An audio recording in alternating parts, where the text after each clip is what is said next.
Good evening, friends. Thank you for joining Candid Meena every evening to follow what's happening in India and abroad. And thank you for sending me your useful comments and suggestions. If you believe in this channel, do share it with your friends and spread the message. Our only mission is to bring you the truth and both sides of the story. Thank you for your support. Today, we have a very special guest. How do I describe this wonderful lady? Janette Green. Welcome, Janette. Thank you very much, Meena. I'm delighted to be with you. Thank you. Janette is recognized and respected as an authority in the luxury automotive field. When we were in Dubai, my husband Ned and I used to interact with her closely as she was the global director of Aston Martin. Our magazine, Gulf Connoisseur, used to cover the global launches of the latest in the Aston Martin range. While Ned was the one who test drove the latest automobiles around the world, I would get to hear about the seamless way in which Janette would blend the experience of driving the new automobiles with a wonderful luxury lifestyle experience, where a motoring journalist would experience a car just as a new owner would enjoy, living at the best resorts around the world and visiting museums, restaurants, etc., that were the ultimate. As a strategically focused and pragmatic brand and communications leader, Janette brings leadership, inspiration, motivation, and challenge. Based on a solid foundation of competence in all areas of the marketing mix, Janette has more than 30 years experience, 12 years at executive board and 3 years at shareholder board level. Welcome to Candid Meena, Janette. The world has become so much smaller with all of us being able to reach out in this virtual world. It has, definitely. Yeah. Viewers, this is the second in the series of inspiring tales of successful people from around the world. So, Janette, let us start with your childhood and different stages in your life so that the viewers can get to know what it takes for a lady like you to reach this stage. Well, it's been a long journey. I grew up in a very small village in the northwest of England. Okay. Geographically, it's probably halfway between Birmingham and Manchester. It was very much a rural village. And my parents, who were both from working class backgrounds, came actually from coal mining families. So it was really pre my birth, very much a coal mining industry. And I was born after my brother. I have a brother who's 2.5 years older than me. And we had an idyllic childhood, really, living out in the countryside. In those days, you didn't have to worry about children going out to play and out of sight. So we had many wonderful years exploring the countryside, living a very free and easy childhood. So it was lovely. And I stayed in that village till I was about 10. My father was the youngest of 8 children, and most of his brothers had worked in the coal mining industry. But my father decided that he wanted to sort of better himself in a way, and he studied engineering at technical college in the evenings, and he subsequently became a chartered engineer. My mother was a stay-at-home mother until probably when I was probably 8 or 9. I was going to the local primary school, which was in the village. So I had some good friends who all lived locally. And then... Janette, I'll just interrupt you here, just to show some of your images so that, the viewers can get a better idea of how you looked when you were a kid. Yeah. So just bear with me a few minutes. Let me just put the pictures forth. A few minutes. Okay. Yeah.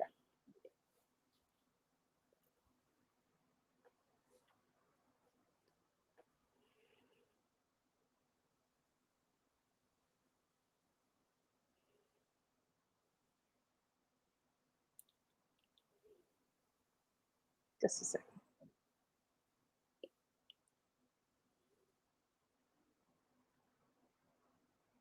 Yes.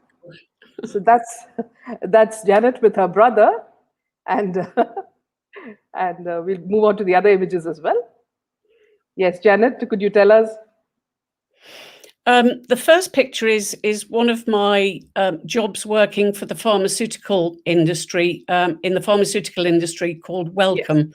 I Yes. was doing post-marketing surveillance study on shingles at the time. And the other Yes. picture is me in my teenage years with very short hair. Yes. The next image. Oh, Uh, those are the the Huskies. Yeah, the first picture with me with the Huskies was a classic example of one of the lifestyle media launches that I did with Bentley.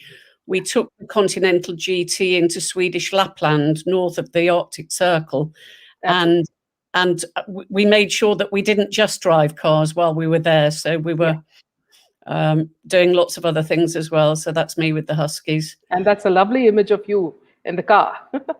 That was one of the first pictures that was taken when I joined Aston Martin in 2005. Okay. The photographer wanted a picture of me in the car. I think that was it's a beautiful image.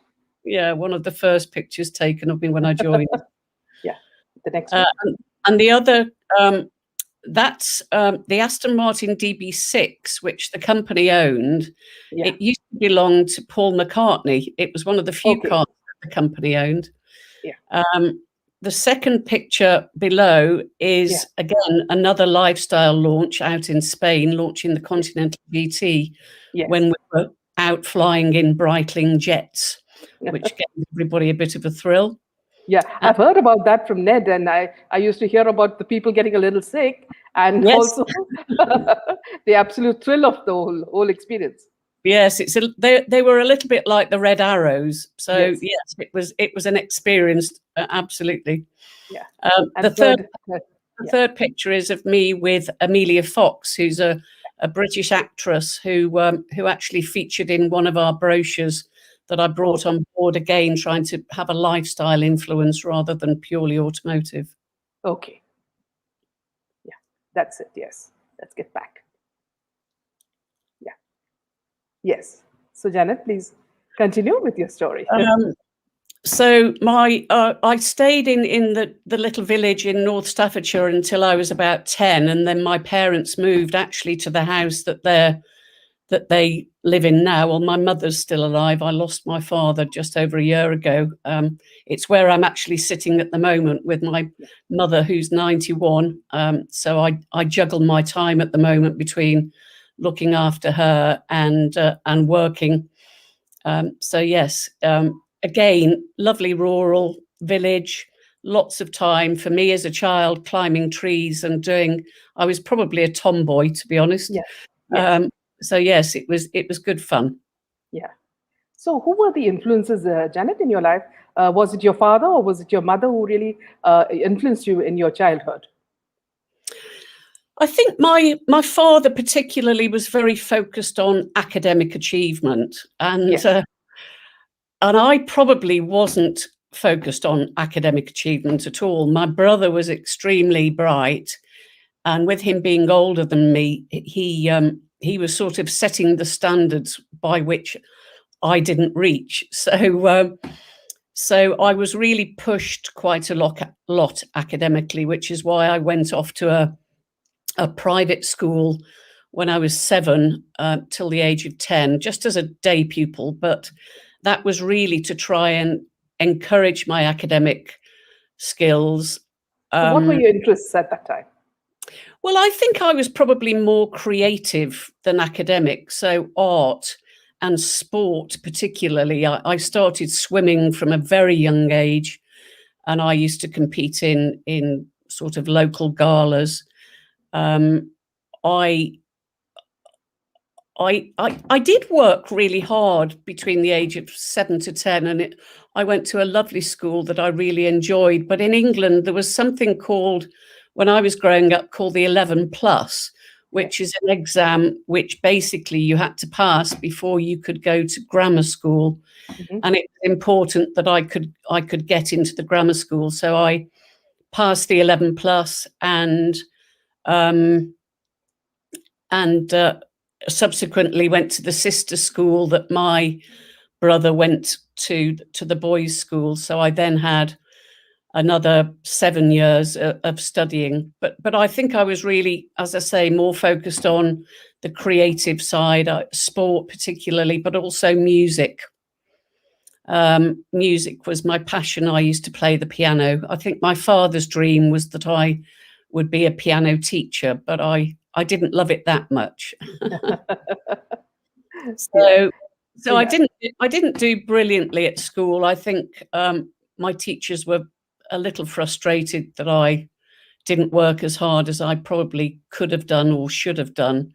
And so I left before my A levels and actually went to a college of further education, which allowed me to resit some exams that I'd failed at school. But my father, who again was very old-fashioned, always felt that a woman, it would be useful to learn typing and shorthand. So I did a secretarial course. I had no idea what I wanted to do as a career. My brother had been very focused about what he wanted to do, and he Here, went I'll to. just interrupt you, Janet. Hmm? See, I'll just interrupt you with another question. See, Yes. since you were talking about exams, have Yes. you at a later stage, as in now, ever experienced any dreams where you have had to sit for exams and your mind just went blank? I haven't dreamt it, but it used to happen in reality. It used to happen in reality. Yeah, I just didn't. I hated exams with a yeah, passion. yes, And the school that I went to was very focused on academic achievement. So they were always looking to you to go to university to study medicine or law or any other professions. And that wasn't really what I wanted to do. So as I say, I left school really not having any idea what I wanted to do. And I wasn't motivated by the teachers, the careers advice that you had in those days. Was given to you by teachers who, frankly, hadn't really experienced the outside world other than yeah. teaching. So yes, I did a secretarial course, and that was the beginning of my career, which I still am amazed as to what I've done in the last 30 years. Yeah, yeah. So actually, you mean to say that, see, whatever happened naturally, as a sort of a progression. It did, and actually, I had a fantastic lecturer when I was at college who really inspired me and motivated me. And she basically said to me, you have to have a lot more confidence in who you are as a person. Life isn't about passing exams. It's about Yeah, who you are as a exactly. person. And she inspired me to strive for greater things. And she said to me, I think you'll do very well in a career.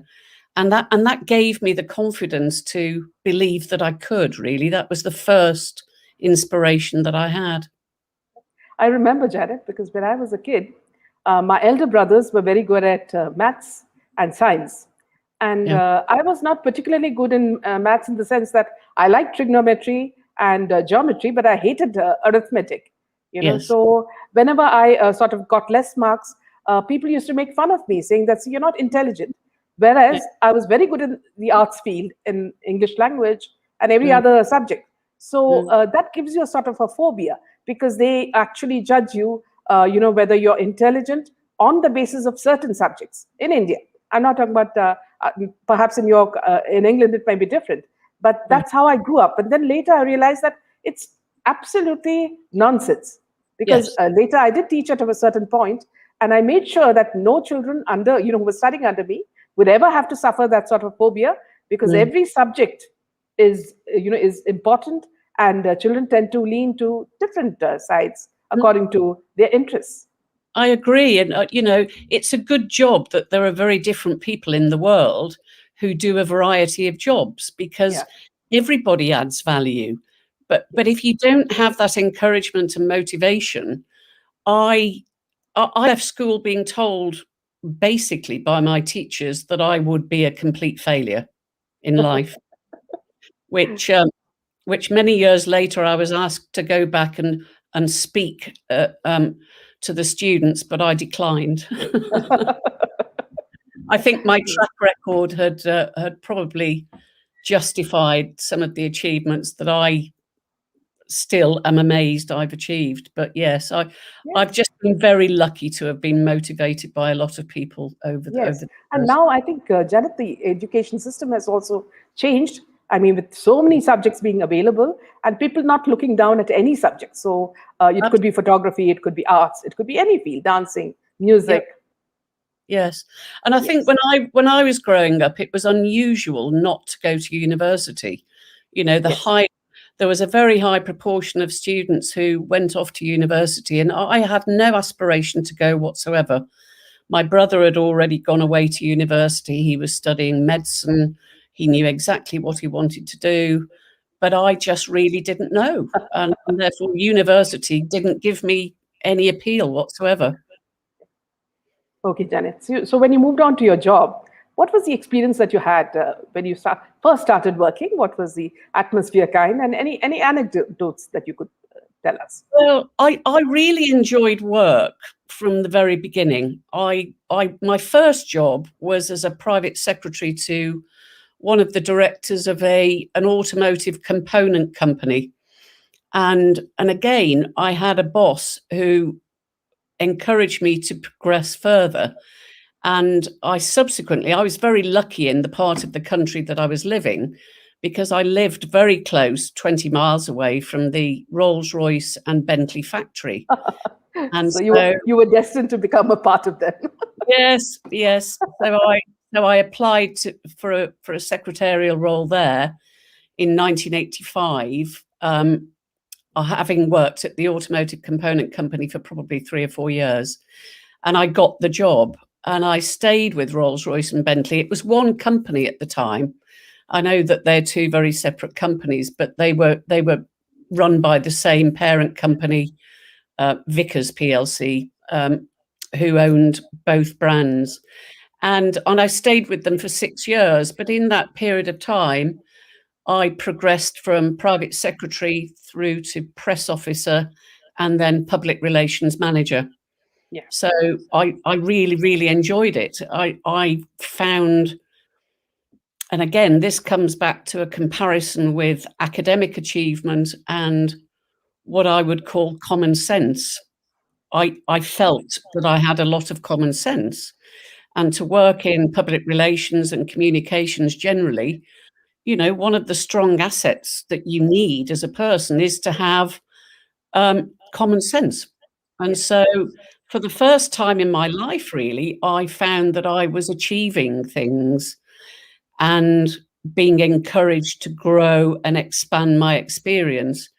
And it was a fantastic time. I mean, I remember when the Queen came to visit for the very first time, and the factory was very much a factory. Well, it was a factory that was built during the Second World War to build engines for Spitfire aeroplanes, and so therefore it was very much a dated factory, and therefore we'd worked out the route that the Queen was going to walk, and it was freshly painted. And actually, the factory was so big, for many, many months, I used to follow the smell of the paint so that I could find my way around.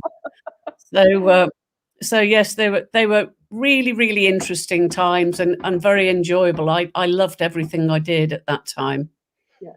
As you speak, Janet, many of the people say that you look like the late Princess Diana. I have been told that before. I don't know why. She was very beautiful, but people have said it before. Yeah, you're also very charming, Janet. And also, Janet, going back to your office and the environment there as you grew, somewhere in life, do you think? I mean, as you think now, has destiny played a role? Because you keep saying that, see, you were near this factory and you were, and into automobiles. So was there, was there something that was driving you into a certain area? No, and actually, from a looking at the automotive industry, it was never an industry that I wanted to go into. And really, all the experience that I've had has been at the luxury end of the market. Yeah. And I guess really one of the true passions that I've had over the years has been my passion for the luxury industry. And that was really what led me to do and develop some of the marketing concepts that I did develop at Bentley, not because I was interested in horsepower and engines and 0 to 60, but it was about bringing a brand like Bentley and Rolls-Royce into the sort of contemplating the mindset of the customer. That was something that really, really interested me. So that was the journey that I embarked on. Yeah. But Can I you left. tell me Yes, Sorry. please. Yes, please continue. I left there after 6 years, predominantly because the UK in the early 1990s had hit a recession and the industry was really, really suffering. But I was had already been sent by the parent company to go and set up a PR and marketing function with a new acquisition that they'd made, which was Cosworth, which anybody involved in Formula One and road cars will know that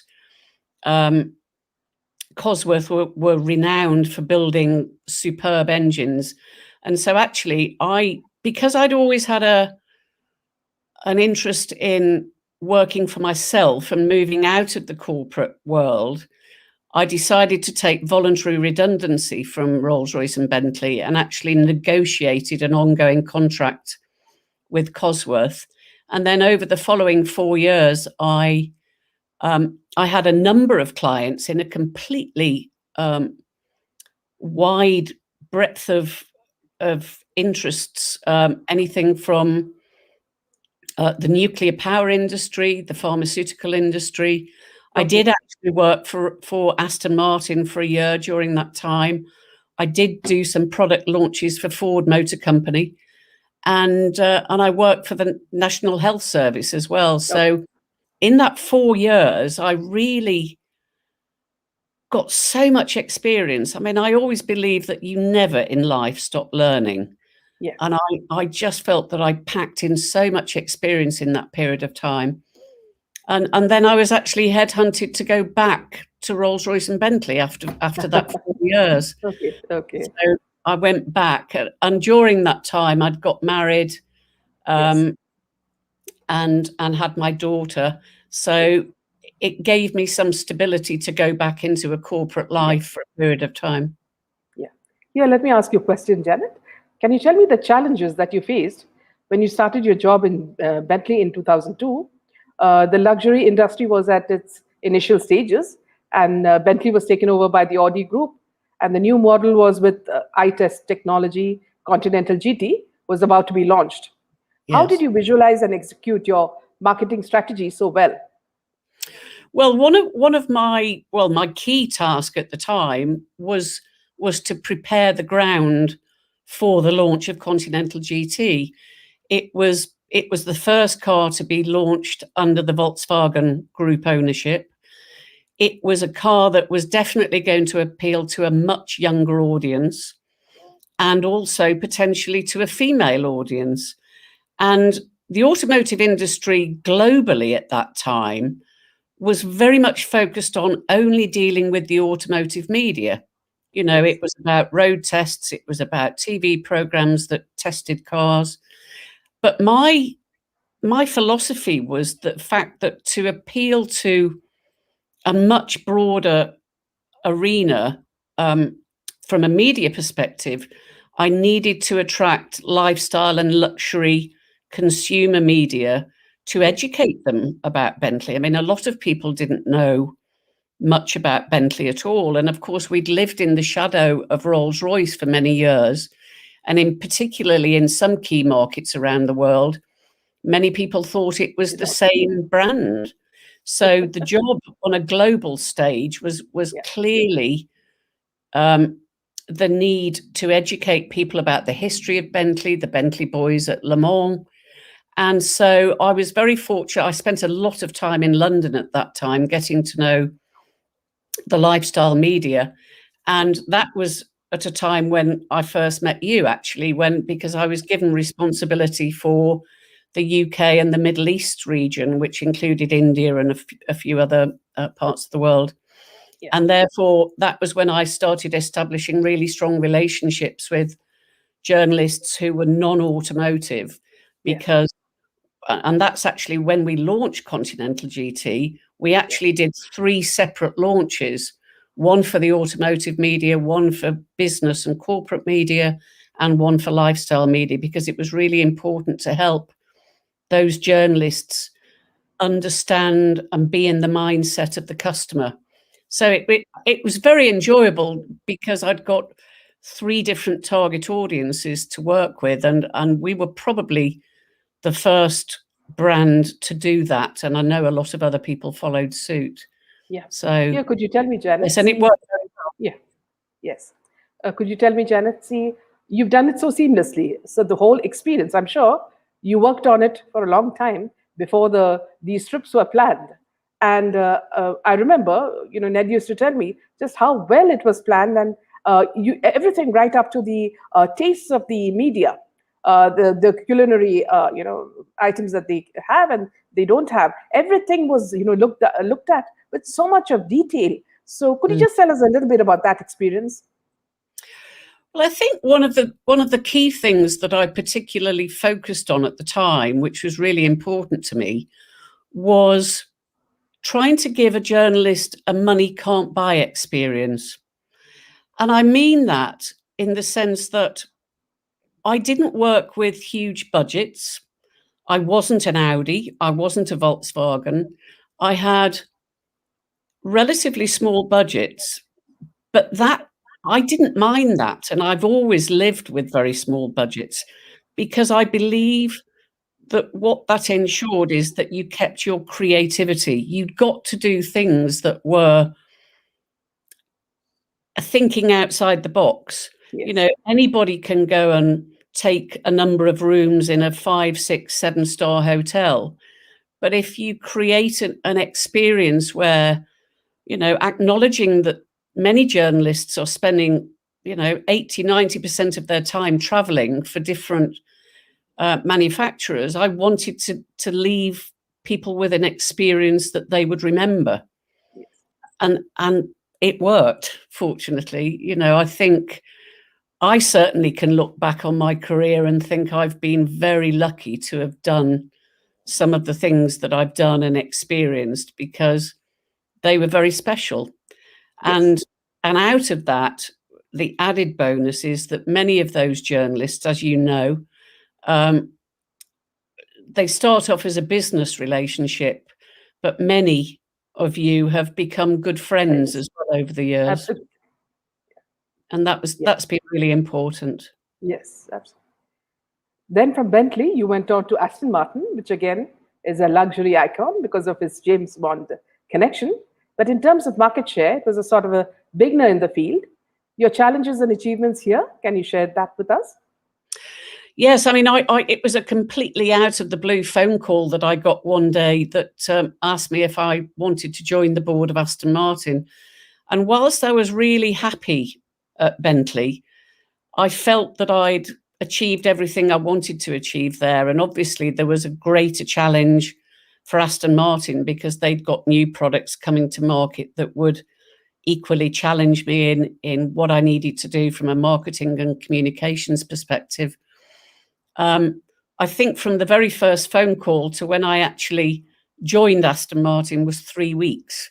So I didn't have a lot of time to do my homework, but I joined Aston Martin in 2005 and stayed for just over 11 years. So as I joined the company, as you say, their market share was a lot lower than many people like Bentley and Rolls-Royce. And interestingly, Aston Martin wasn't known in some markets around the world. It wasn't globally recognized.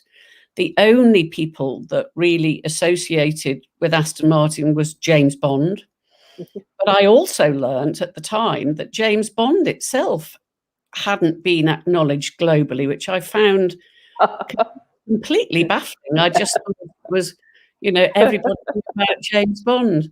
So, I arrived at a time when we were just about to launch the V8 Vantage, Yeah. which was taking Aston Martin into more of a competitive market against people like Porsche.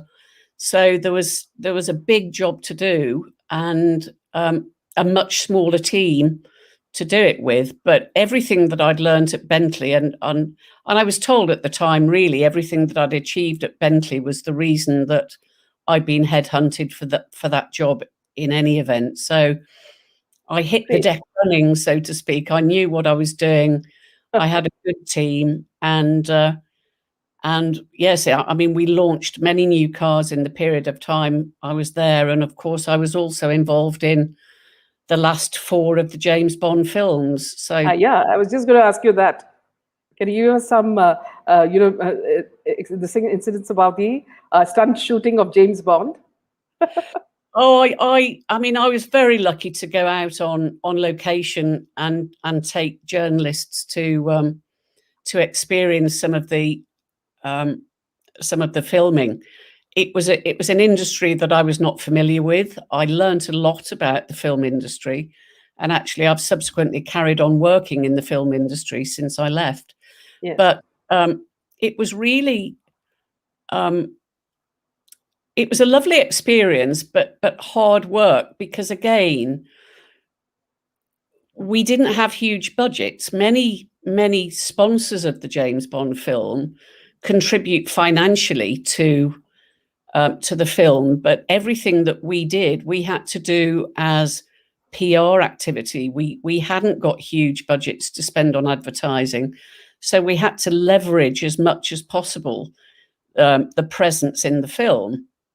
And naturally, for a manufacturer that wasn't producing huge volumes of cars, we would be asked for maybe 10 cars to provide, some of them which were going to be used for testing. I mean, in the first film, Casino Royale, there's a famous clip in the film where the car rolls over so many times. We actually struggled to get the car to flip, but actually ended up in the Guinness Book of Records, I think, for the greatest number of flips of the car. But it wasn't in very good shape when we by the end of it. By the end of it. But so no, it was very exciting, and I found that the Eon Productions team who create the film, Barbara Broccoli, who I've huge admiration for and has been a great friend to me over the years. She runs that business very much like a family. Yeah. And I was made to feel part of the family, and that was very special. Janet, let me ask you a question related to, when you work as a team. In today's world, it's very difficult to work with certain people. I mean, people have different mindsets. How did you manage to, get your team together and work together in a sort of a united manner? Because people have different sort of attitudes, and sometimes they can be rebellious, sometimes they can, sometimes there's politics. I found, strangely enough, that it had been really beneficial having worked my way up the ladder. So everybody in my team really was doing a job that I'd done before. So I was realistic and practical. I hadn't managed a big team before. Yes. And because of the size of the organization, I recognized early on that to help my team progress, it wasn't necessarily going to be vertical in promotion, but their breadth of experience could grow horizontally. So I used to ensure that my team had a different experience across the brand mix that I was responsible for, because I had quite a broad remit at Aston Martin. I was responsible for motor shows, for brochure production, for the website, as well as the sort of pure PR and marketing, the customer experience in factory tours. So I could ensure that my team would get experience in all those areas, which would help them develop as time went on. I like to think that I was a good boss. Leader. I was told at times that I was very tough and very scary, which I always struggled with, because I never felt that I was. But I had a really good team, and everybody pulled together and worked really, really hard, and that was how we managed to deliver the things that we did. Okay. Ned has a question for you. Can Janette say how many cars were made for the movie to show that stunt? The one that you talk about. Casino Royale, I think. Trust you to ask a question. I'm not sure, Ned. I think it was about 5. I think it was about 5 at that time, because of the car chase scene. The last film that I did, which was when we showed the DB10 Inspector, we actually provided 10 cars for that. And that was actually designing the car purely for the film. So that car will never be seen on the road today. It was made purely for the film. But for the movie, yeah. 9 were used for the movie, and 1 was donated to charity, as Barbara Broccoli is very keen to ensure that whenever she launches a Bond film, she raises a lot of money for charity as well. Okay, let me move to another question, Janet. What are the perks of working for luxury brands like these automobiles that you worked with, Aston Martin and Bentley and Rolls-Royce? What are the what? Sorry, what are the perks of what are the advantages of working with such luxury brands, and what are the downfalls as well? I think from a communications perspective, that the downfall is that you are very much in the public eye. If you had something negative happening within the company, for example, a car being recalled because of some engineering problems, you'd be recalling a small volume of cars, but it would still make the headlines, unlike maybe a Toyota, who may recall, or any other volume manufacturer would recall thousands and thousands of cars, and it may not reach the media. So, yes, you were very much in the public eye. From a positive perspective, obviously, we were able to leverage the brand visibility through places like the James Bond film, and it would open doors to some places that we wanted to use on a launch. A perk for me when I was at Aston Martin was driving an Aston Martin, but I was willing to give it back when I resigned. So I've had many years of enjoying driving the product. So that's been lovely for me, because it's actually really important that you do understand what the driving experience is. Yes. And that you're knowledgeable in what you're talking about. Yes. But there are pros and cons. Equally, one of the things that was a huge benefit, and something that again I began pioneering at Bentley was brand partnerships. So in my view, there were other brands in the luxury sector who you could cooperate with. So as you know, many car manufacturers have partnerships with watch brands, for example. You could I remember doing an event at Bentley where I provided some cars, somebody else provided a luxury hotel, somebody else provided champagne, somebody else provided an event. And you didn't have to write out a check for a lot of money, but, yes. But bringing everybody together is a big problem. Yes. You would end up with something that was greater than the sum of the 2 parts, or the 3 parts or 4 parts. So partnership marketing and brand marketing became something that was very much at the core of everything I did through Bentley and Aston Martin. Yes. Janet, moving on to your family, how did you actually juggle your family life as well as your professional life? Because most of the times you would be traveling quite a bit. Yes, it was very difficult. I married in 1989, but it was 8 years before I had my daughter. My husband at the time had an engineering business which was struggling because of the economy. So although we'd actually had a lot of problems trying to have a family, so by the time my daughter actually arrived, she was very much wanted.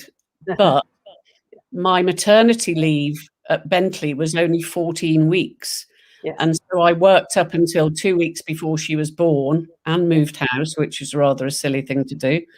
And then 12 weeks after she was born, I had to go back to work, which was really tough, really tough. But to give stability to the family, we couldn't rely on my husband's business to provide for us.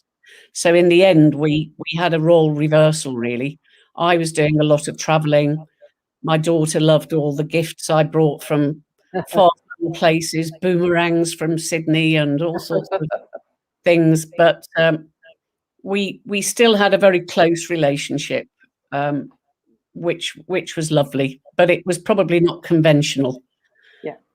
But as years have gone on, we're lucky that we've still got a lovely friendship as well. Yeah. Could you tell us more about your daughter? Because I hear that she also has a food blog and she's very enterprising like you. Yes, she is. She again didn't really work particularly hard at school.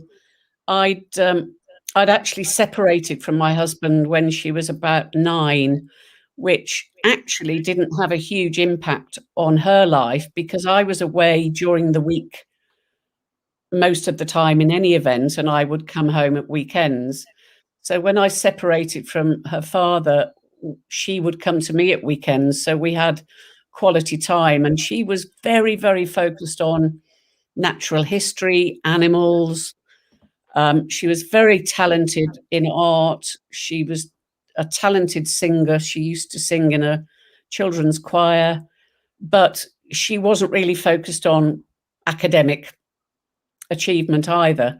So she, like me, went off to a specialist college when she was 16 and studied a diploma in food technology and management. And that really would have given her a career in either nutrition, as a chef, whatever. She could have gone into any of those arenas. But I know, and I discouraged her, having, got lots of friends who are well-known chefs, or I know of lots of people who are well-known chefs. I didn't encourage her into that arena because I know it's really, really tough. Yes. And she struggled from about the age of 18, 19, because my husband actually died. Yeah. He died tragically in a fall in the home. So she was having a really tough time, and I think she became quite isolated in what she wanted to do. But she is just prolific in the kitchen, and she set up her little food blog, and she posts the most amazing meals. I'm just only sorry I'm not there to eat them half the time. But So is it purely British, or does she share food from all over the world? all over the world, all over Yeah. the world. She's traveled, and it was again something that I was very focused on as she was growing up. I wanted her to have an international perspective in life.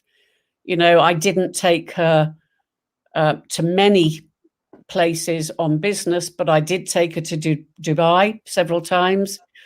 And she came on a launch with me while I was at Aston Martin in California, where we were camping out in airstreams in the Californian desert with all different sorts of cuisine, and she was helping and doing her work. I made her work while she was there, just come for the pleasure.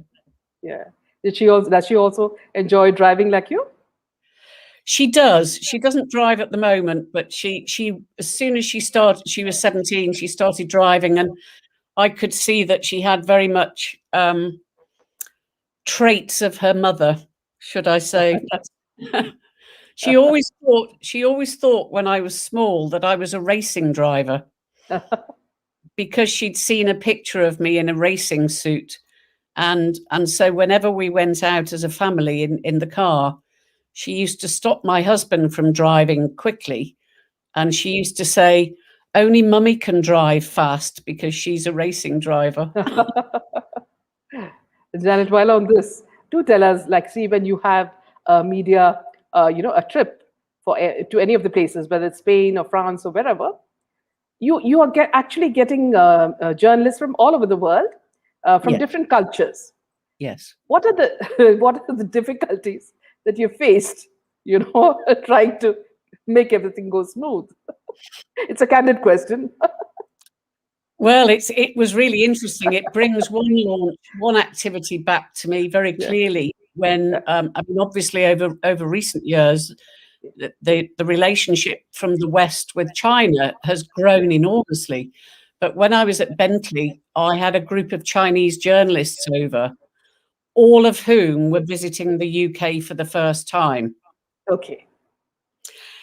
And you can imagine how apprehensive I was when I put each one behind the wheel of a Bentley and sent them off on a journey in England, because I had a real concern that they were really going to struggle. I mean, we did put some of our technicians in the car with them, but culturally, they'd never experienced anything like it.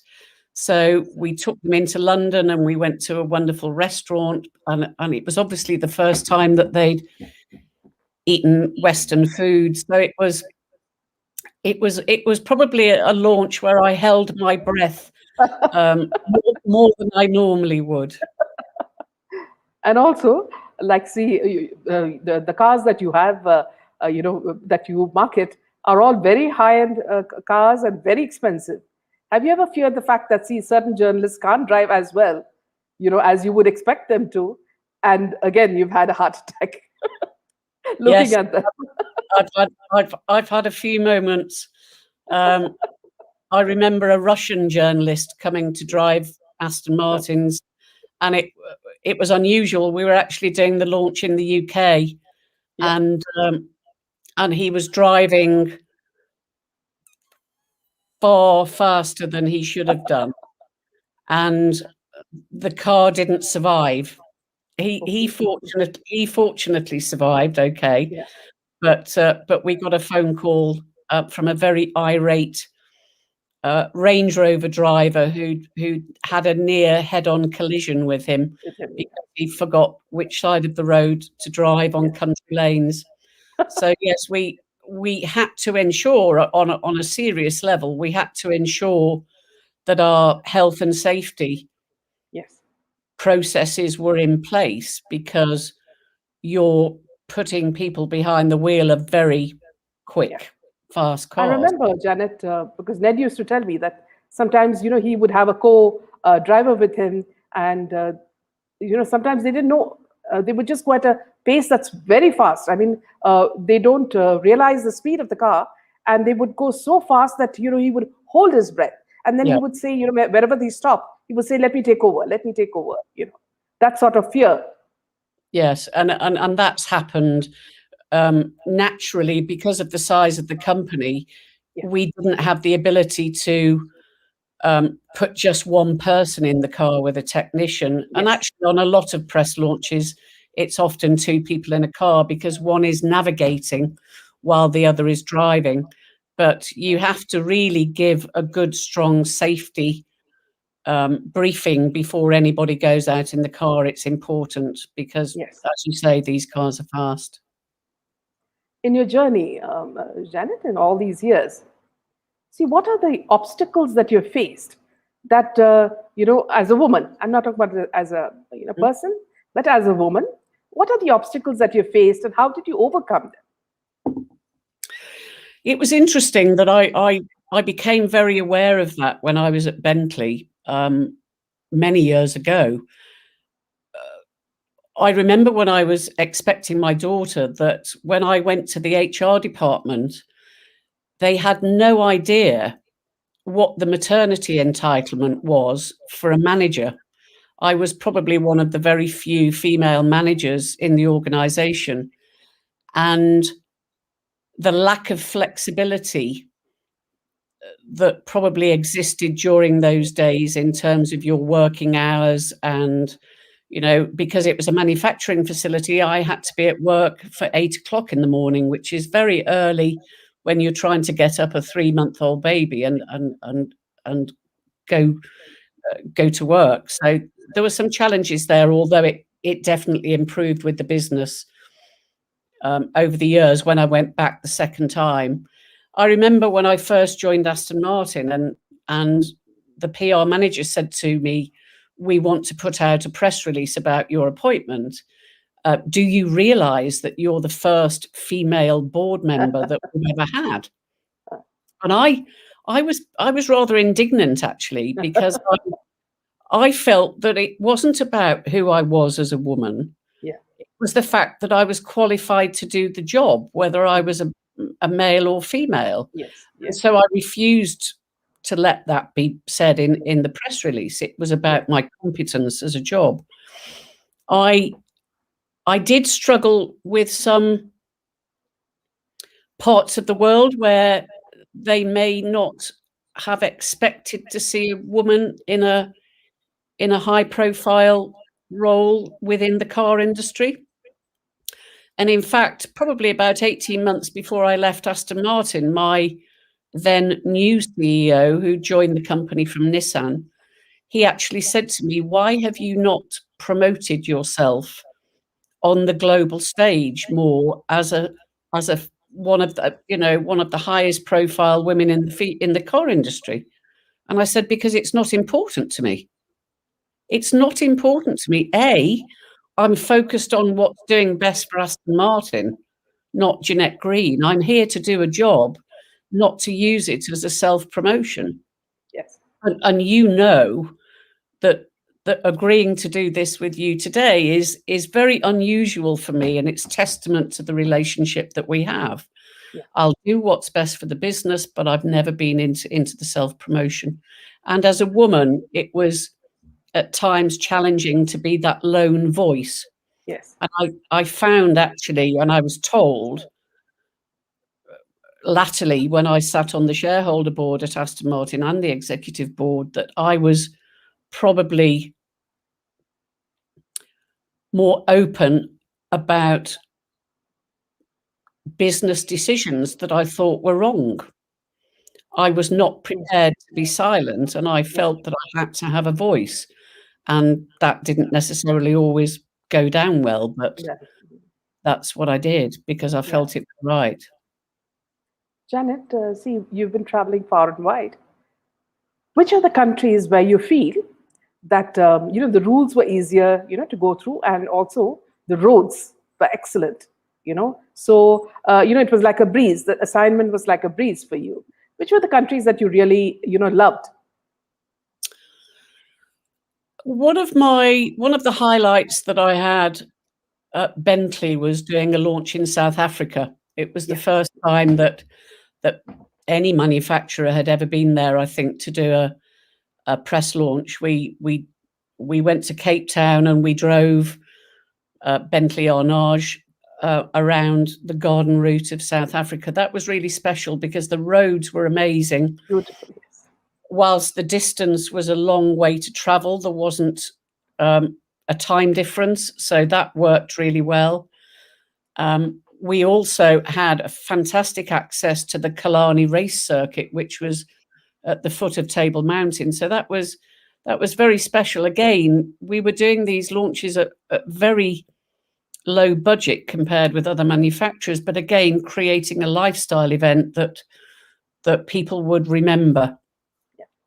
What's amazing, Janet, is that you when you say that you've been doing these things in a low budget, it's amazing to note that as journalists, we never realize that because you've done it so seamlessly, as we would say, that you would never realize that, see, you've been, working under such circumstances.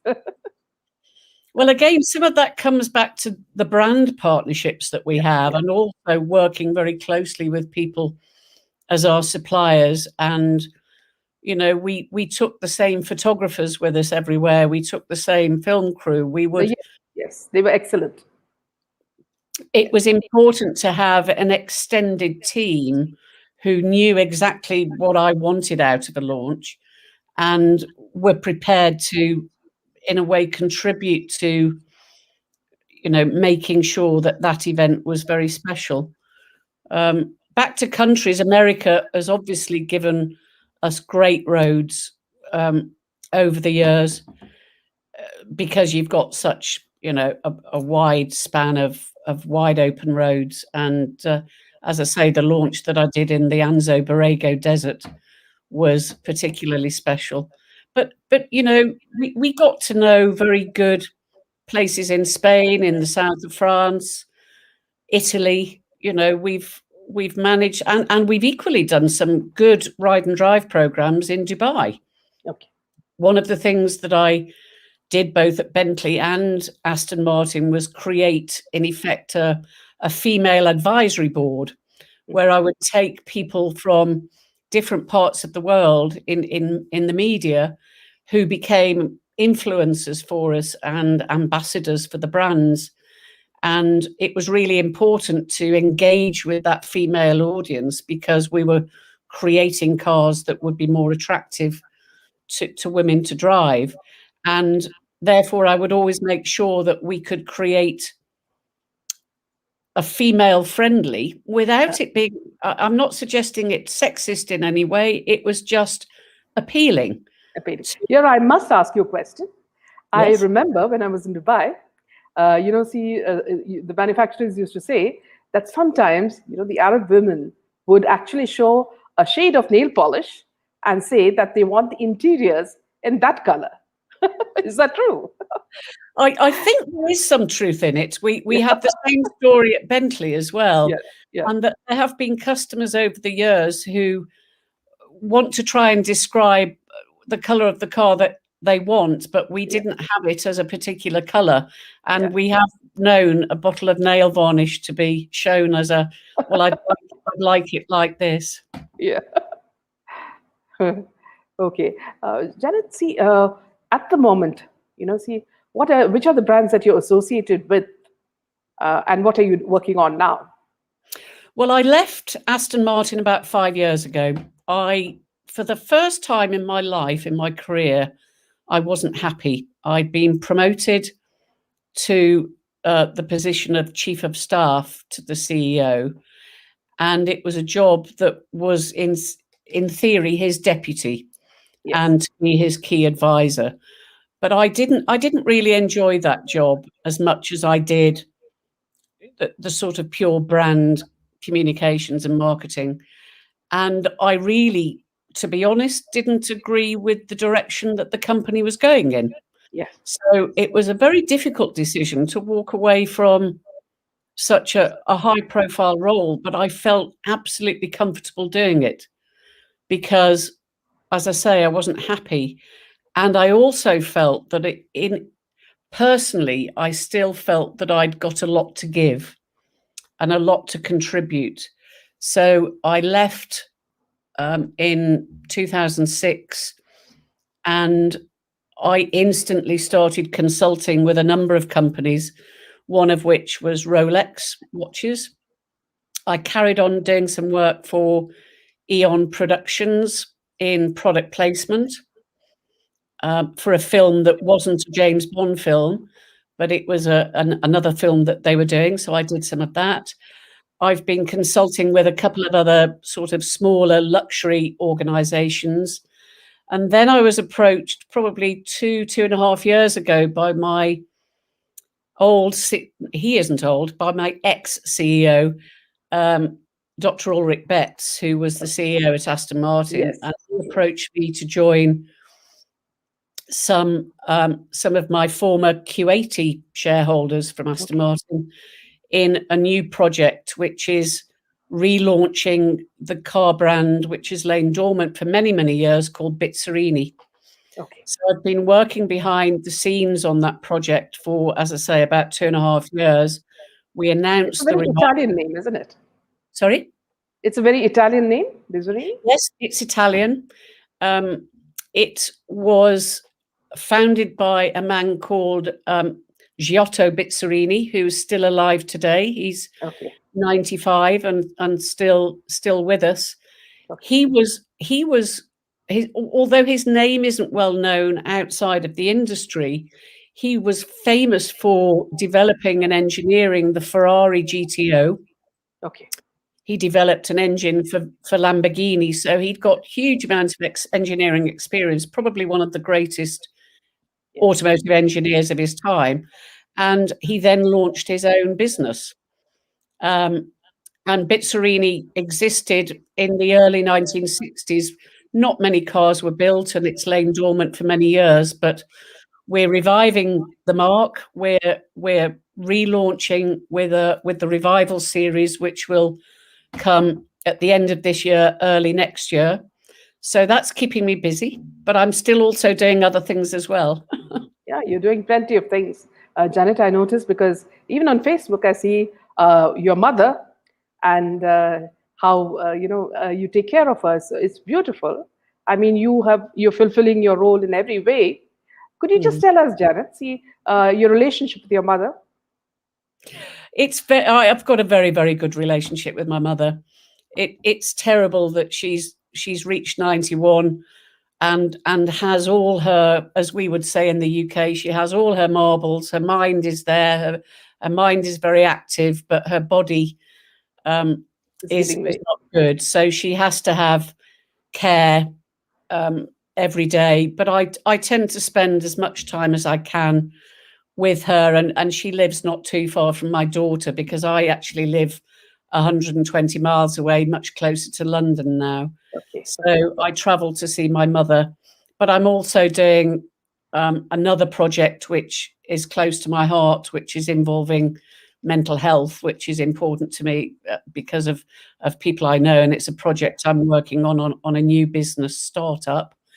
And also I've got a couple of non-executive director jobs as well. So I sometimes wish I had the 8th day in the week.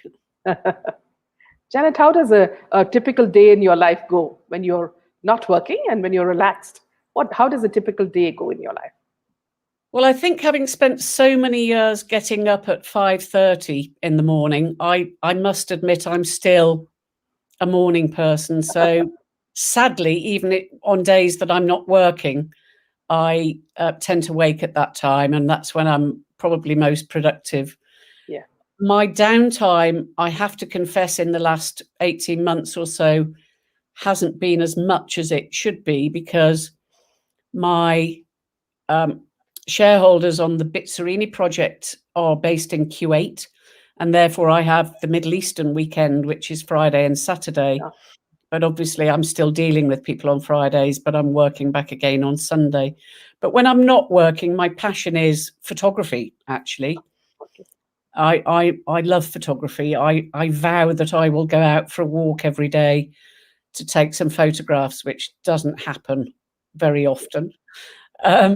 But I have the aspiration to do it. And yeah, so my leisure time is not as much as it should be, but hopefully in time I'm going to get a better work-life balance. I'm enjoying everything I'm doing, so that's the important thing to me. KB is asking you, how does Janet manage time juggling with so many caps to wear? Well, I have all the plates up in the air, and I've got several caps. I didn't put them on today, but yes, I'm trying to juggle everything. It doesn't always happen. And actually, somebody's just said gardening. And actually, I used to do a lot of gardening. I live out in the countryside now, and gardening for me has always been a relaxation. But again, I have to confess, I haven't done as much of it as I should do recently. Yeah.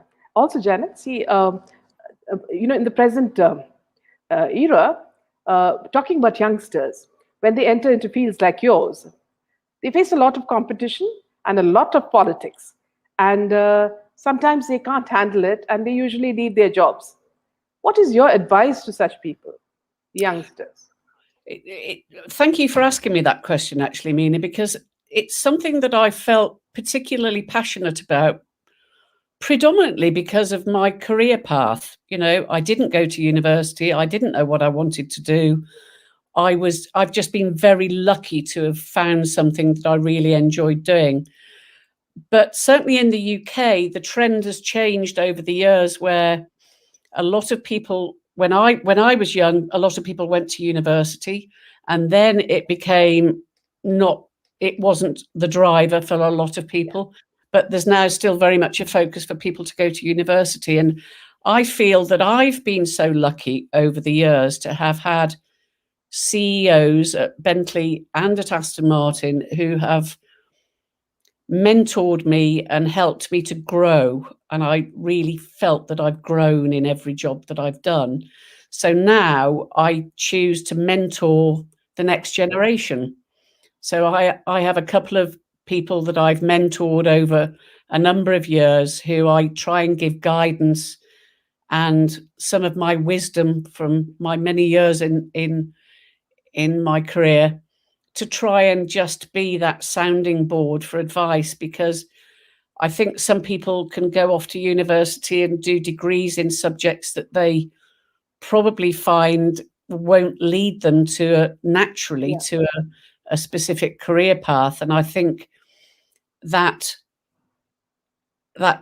can sometimes be a shock to people when they start working, when they've been in an academic environment for such a long time, to adapt to different working environments.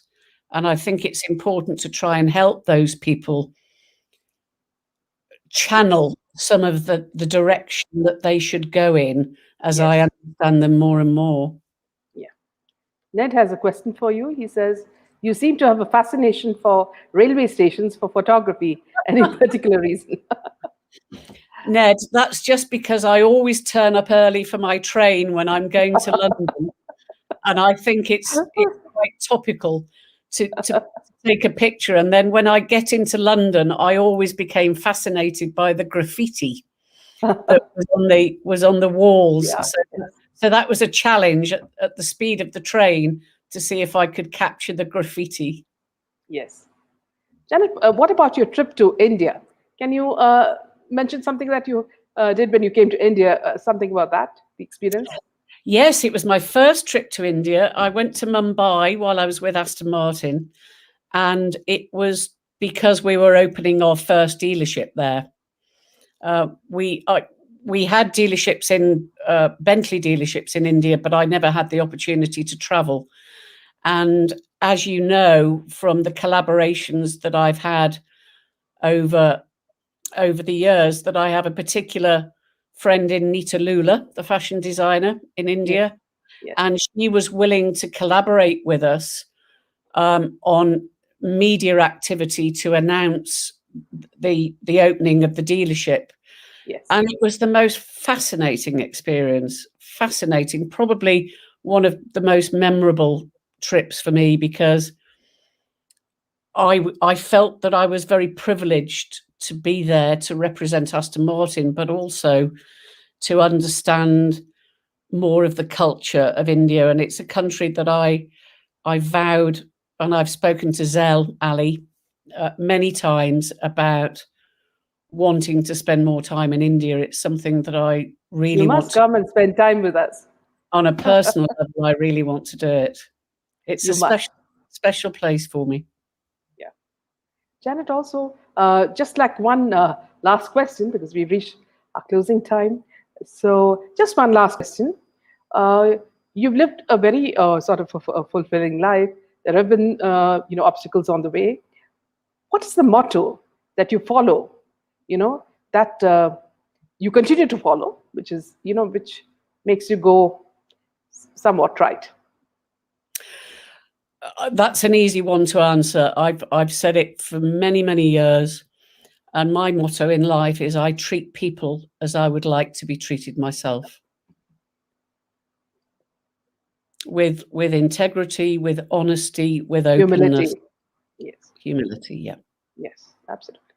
Thank you, Janet. That's a wonderful conversation, and I'm sure all the viewers loved it. And we'll see you again whenever you are, starting something really new. Do tell us, and we will cover another session with you. So thank you Thank so you. much from the viewers. It's so lovely to have seen you, Mina, and thank you very much for having me. Thank you, and good night.